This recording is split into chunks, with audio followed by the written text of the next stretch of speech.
So moving forward, a little bit. So I understand that you are very passionate about serving your community through your music.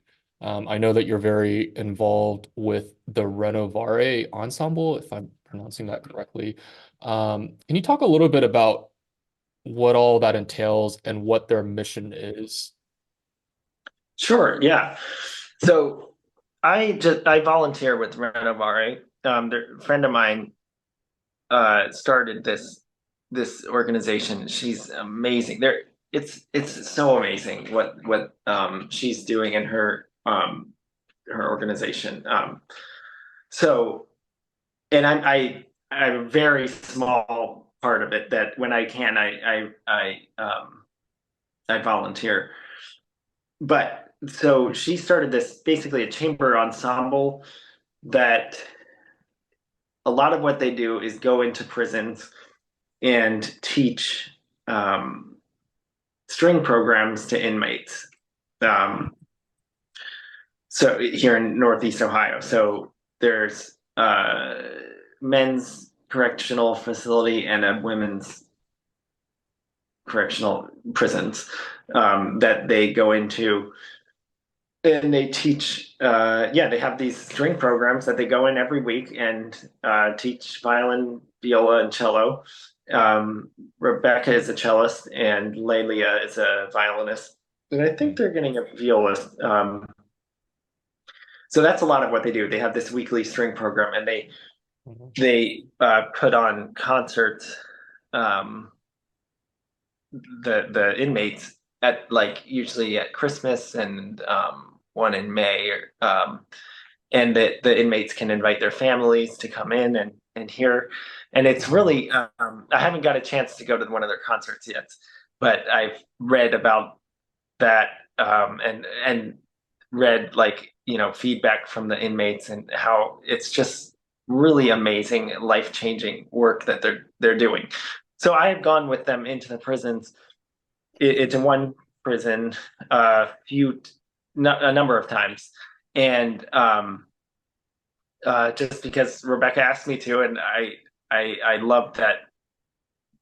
I think that work she's doing is so beautiful.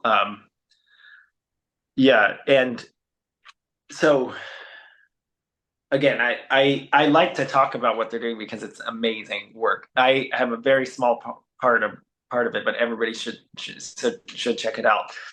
Maybe you could link their website or Yeah, yeah, something. Yeah. definitely. Yeah. So the other part of what they do, which is actually I think the first way that I got connected to them, was they put on these concerts that I can't remember exactly what they call them, but it's basically like a storytelling concert where they will work with people in the community um, who, people experiencing homelessness and a lot of disenfranchised people that might not have a voice necessarily or, you know,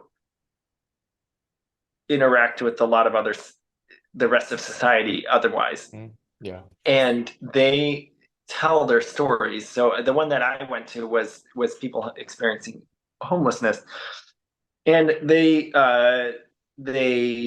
help them write songs about their experiences and how they,